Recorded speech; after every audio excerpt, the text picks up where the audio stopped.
It's just great to be here. What a wonderful way to spend a Sunday morning with a community of shared values. And like Sylvia, I was so inspired yesterday. Did others go either in Philly or to DC for the March on Lives? Great, thank you. I went down to DC and I carried a sign that said, "Love is the greatest power." And I was inspired by that story. I don't know if anyone had heard the story of Antoinette Tuff. She was a school administrator in Atlanta, Georgia, and a young man with an automatic rifle like burst into her office. A young white man, she a middle-aged black woman, was able to persuade him to put his gun down by showing compassion towards him, talking to him, and seeing what he was feeling, and sharing with him that she had contemplated suicide herself when her husband left her. She told him that she loved him, and he eventually put down his gun. And so that really has stuck with me. And then the day before the march, on Friday, I went to a meeting of a group called Represent PA that are creating a PAC for women candidates. So they're running across our state of Pennsylvania. And these women are really stepping up. One was my babysitter from 32 years ago, is it now? 30 or more, 34 years ago, because my son was an infant and my daughter was 2. And she's now running for office. I haven't seen her since then. But just so many women stepping up to run, who are really going to Harrisburg to fight for funding for our starving public schools and to fight the fossil fuel industry that's really destroying and scarring our landscapes and our farmland with pipelines and with the fracking. So seeing these two events back to back made me realize that patriarchy has not protected us.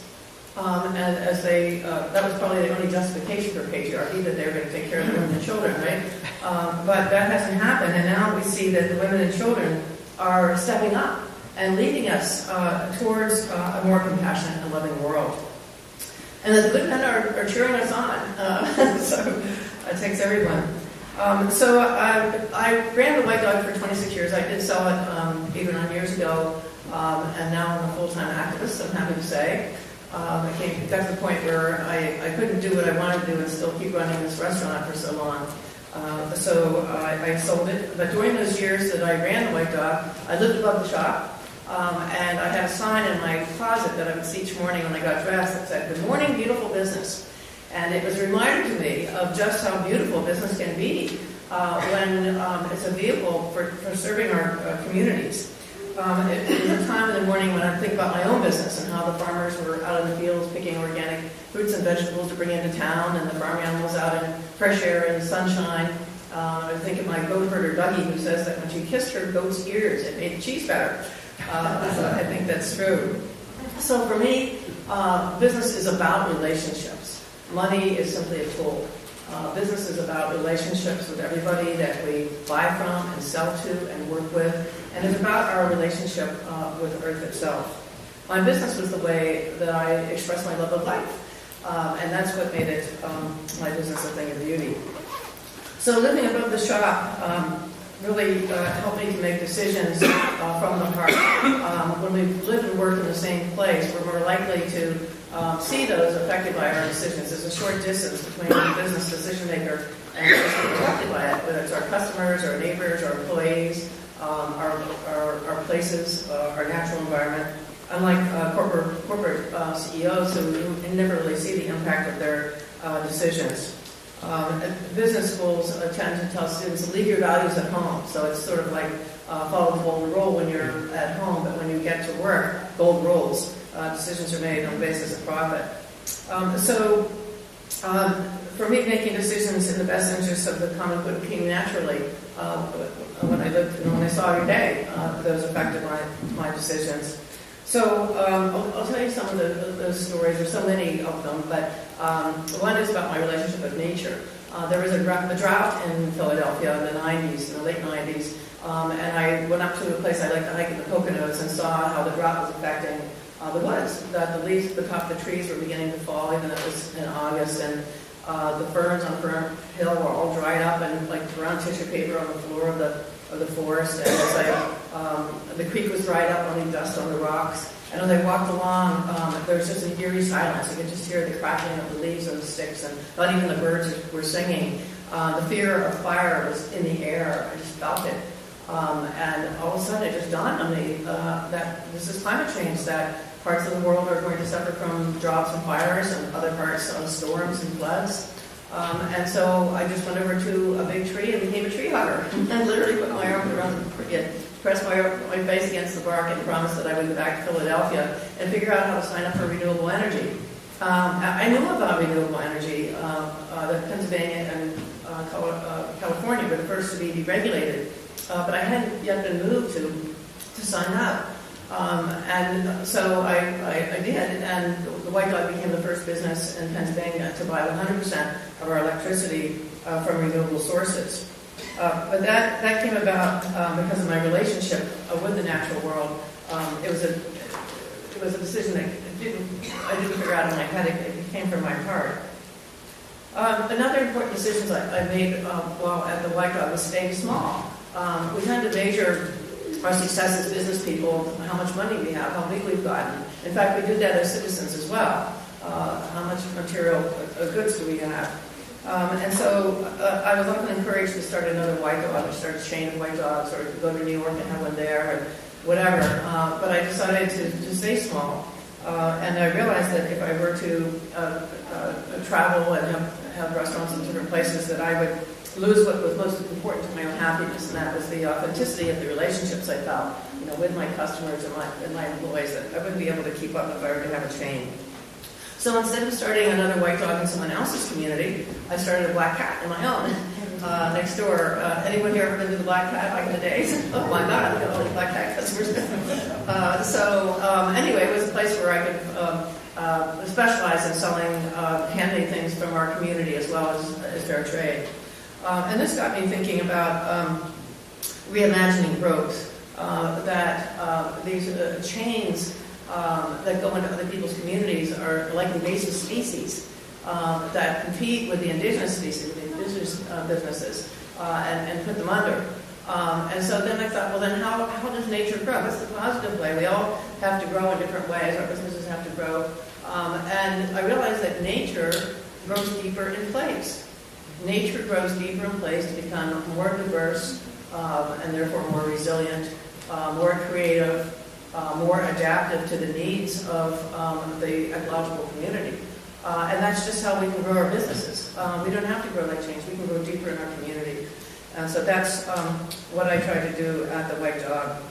And I also saw that that we can grow in non-material ways, that we can grow by increasing our knowledge, by expanding our consciousness, by developing relationships, by deepening our creativity, by building communities, by strengthening our ecosystems, by increasing our happiness and our well-being, and by having more fun.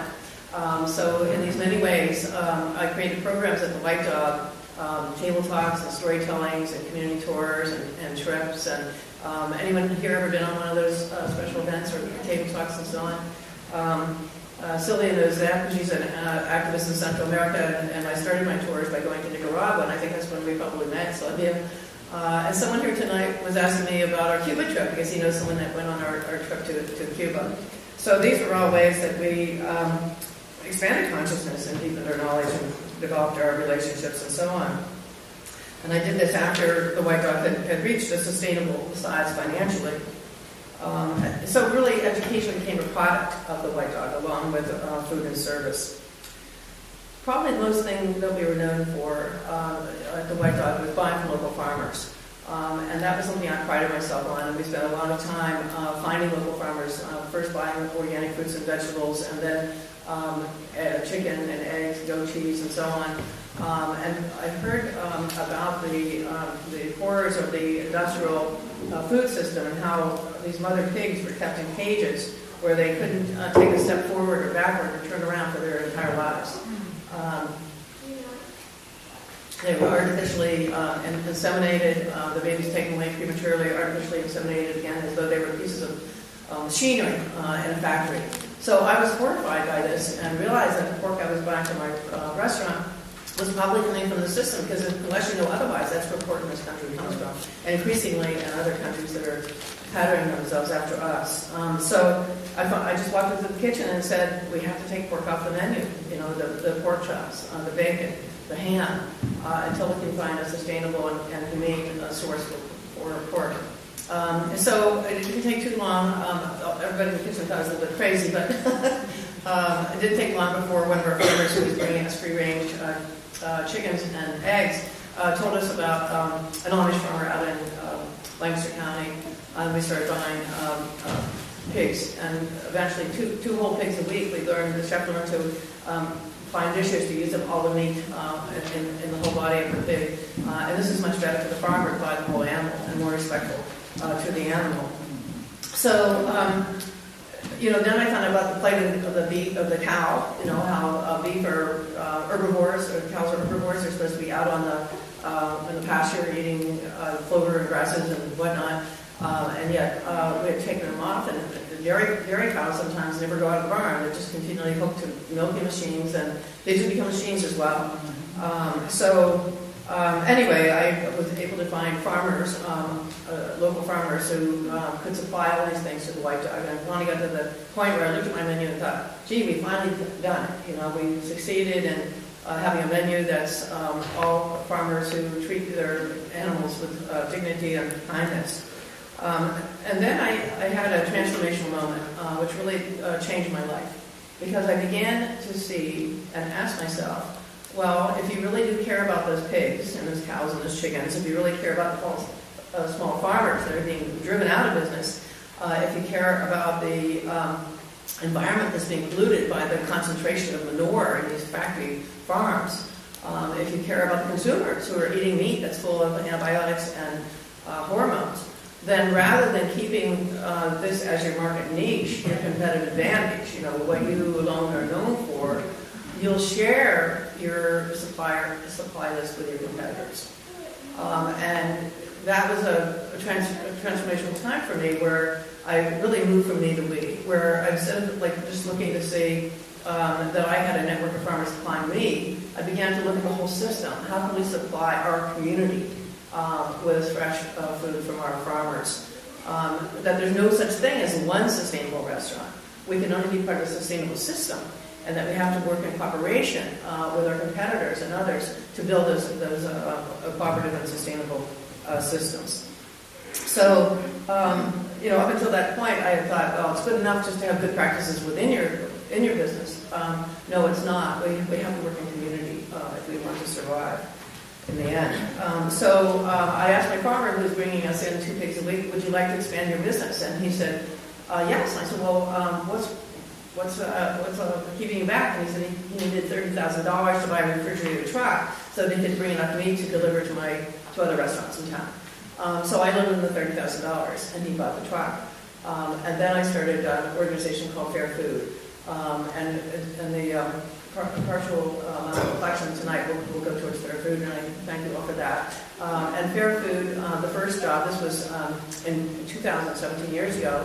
Ann Carlin, the executive director, who was the founding executive director and really did a lot to start the nonprofit, has just retired after 17 years.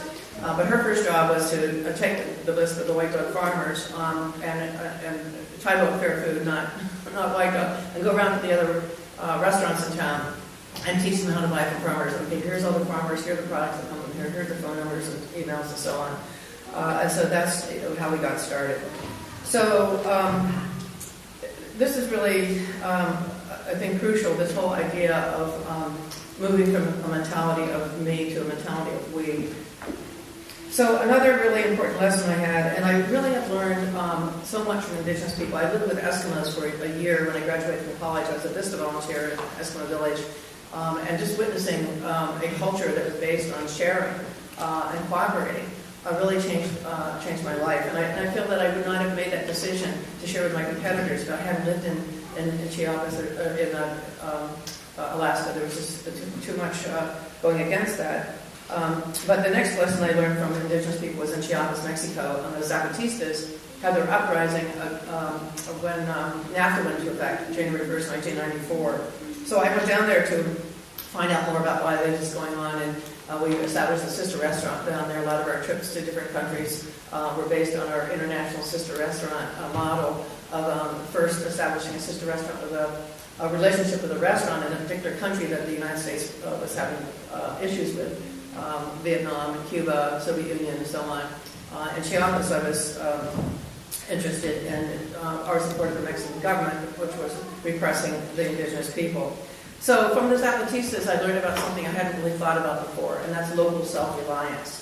That they had their uprising for a number of reasons, but one of the main ones was that they did not want to be pulled into the global economy, and they wanted to maintain their own values. They didn't want their children to be exposed to kind of the monoculture or Western lifestyle values, but rather to teach their children in their own language with their own customs, and also to maintain their ability to feed their families and to sell their corn.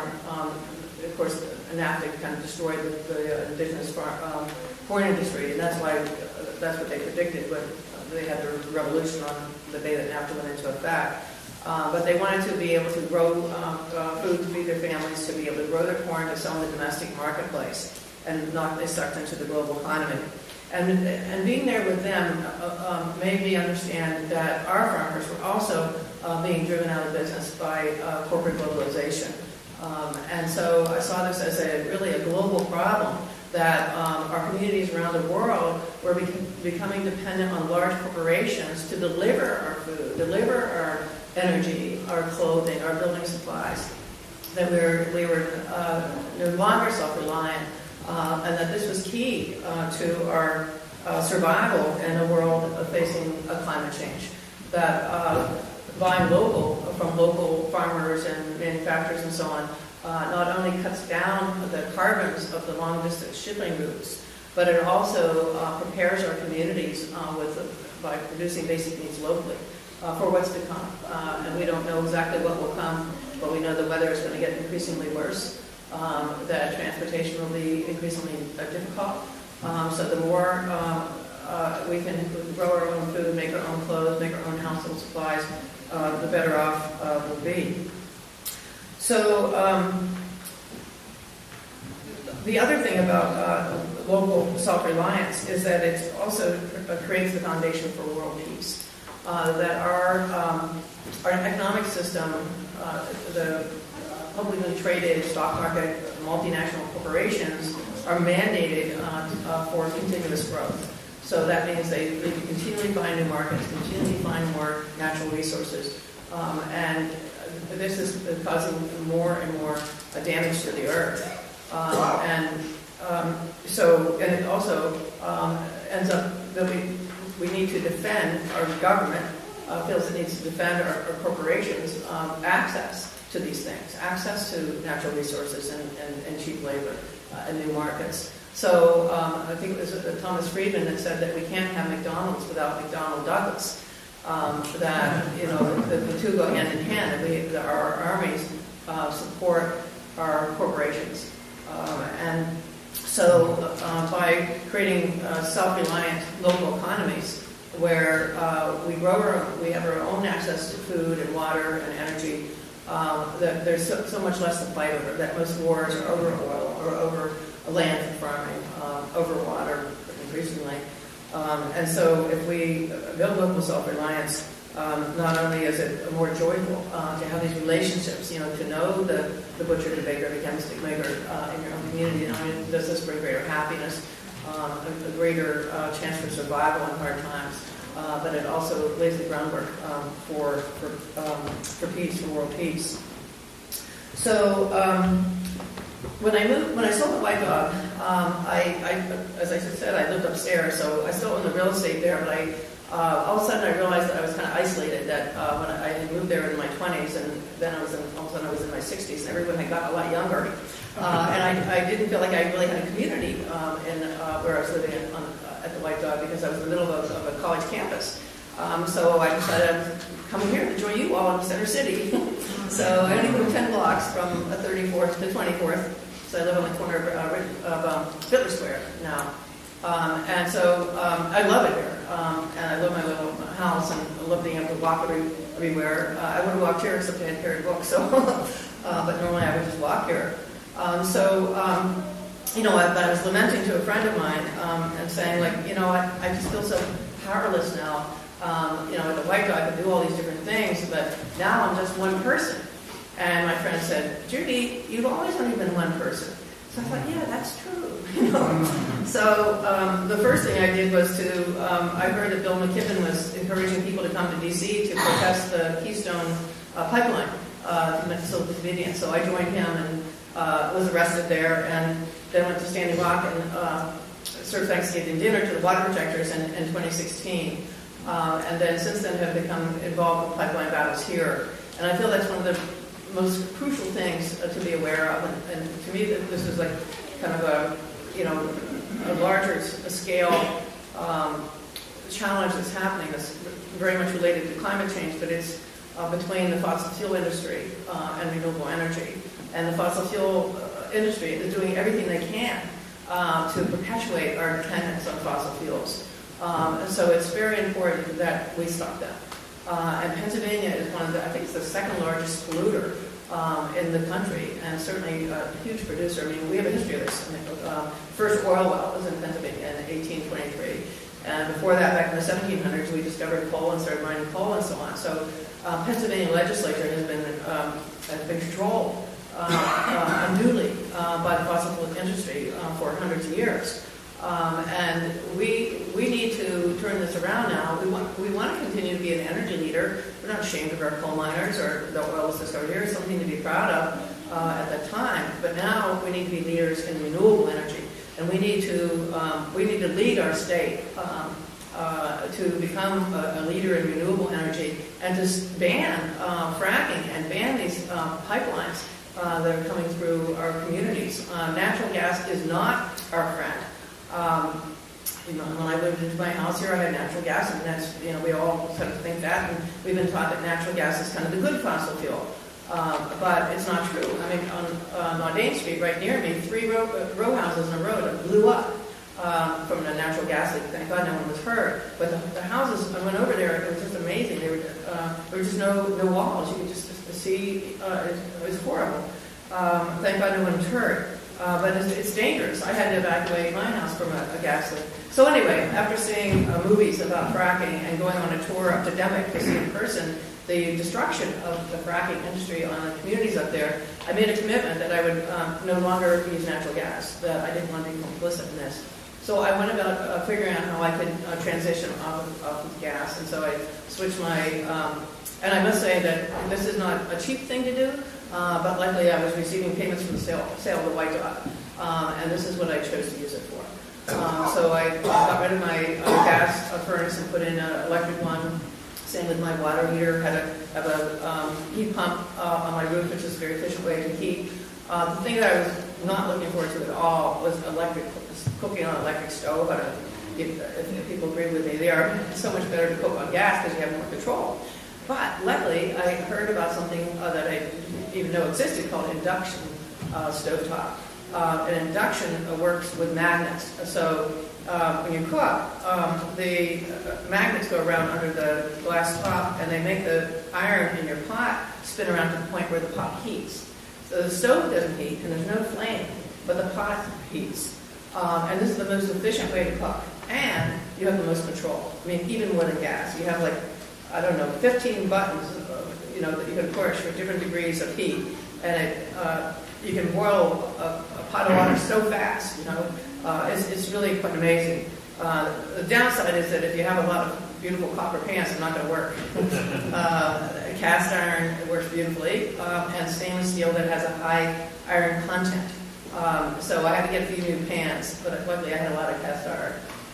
But it's beautiful. So that was one of the things I did, was to transition to a no-carbon house, and I just finished the last piece, which was to buy an all-electric car. I got a Chevy Bolt. It totally runs on electricity, and you can plug it into your house. You know how it is around here, where we don't have our own parking places unless we rent one from a garage. So I have to wait till there's a spot in front of my house. But it comes up, fairly often enough.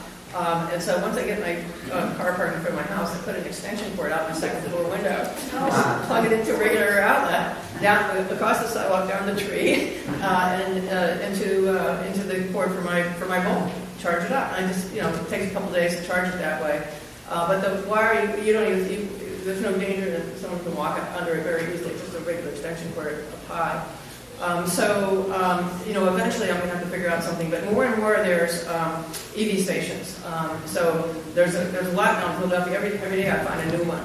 They have them at Whole Foods, along with Organics, the Barnes Foundation, and I was able to go in there and charge my car even when I wasn't going to the museum. But and then there's you have an app on your phone to find it. But I don't want to go too long into that.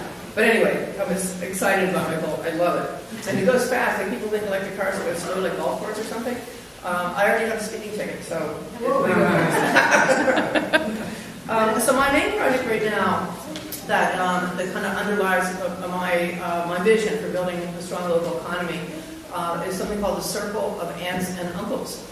And the idea here is that we've started a loan fund that provides low interest 3% loans, micro loans of up to $12,000 to entrepreneurs who don't have family and friends money. Which is, when I started the White Dog, I borrowed money from my mother and my grandmother and my father-in-law and so on. But a lot of people can't do that. Their families don't have that. Nor do they have the connections that can help, the social capital of connecting to accountants or lawyers or real estate advisors and so on. So the Circle of Aunts and Uncles is about 40 people. A lot of them are baby boomers. And one of the things, as a 70-year-old myself, one of the things that I get disheartened about is how many of my friends were not engaged in the community. They were spending all their time traveling. Now this has been, a tradition in our culture for a long time. My parents traveled when they retired. And so on, and this is, I guess, a badge of honor that you have the money after you retire to travel, and of course, it's something we look forward to. But I saw how my friends were spending all their time and their money doing this, and here we are, as far as I'm concerned, we're in a crisis. We're in a crisis in terms of the environment with climate change and the growing number of toxins in our environment that's causing cancer and diseases and so on. We're also in a crisis politically. How could it be worse? And we're in a crisis in terms of inequality. The inequality is rising. Philadelphia has a horrible problem with poverty. And we, baby boomers, have the time, the resources, and the experience to help our young entrepreneurs to build a more just, inclusive, and green economy here in Philadelphia.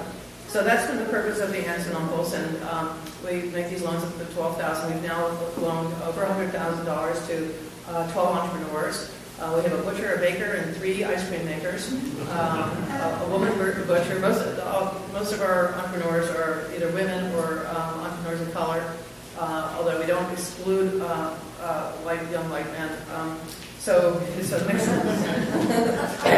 My clothes that I'm wearing today, this top and my black pants, were made by a local clothing designer and manufacturer called Lobo Ma, means the bad wolf. And they're in South Philly. As a Brazilian-American sister and brother. They make just incredible fashions. So I encourage you all they have an online store. And you can go down to South Philly. If there's the Bach building, there's a lot of great young entrepreneurs in the Bach building. Now, it used to be a technical high school. They have studios there. So you can go down there and be fitted, and then they make clothes for you. And another one of our entrepreneurs is in the Bach building, Remark Glass, and they take recycled old booze bottles, beer bottles and whatnot, and they melt them down and they create new glass objects, bowls and glassware and so on. They're really great. So, ultimately, we all belong to the vibrant community of life on Earth. And when we understand and feel that interconnectedness, we can feel the pain of the pigs in these crates. We can feel the pain of the small farmers and farm workers being driven from business. We can feel the pain of the wildlife who are nearing extinction because of development and because of climate change.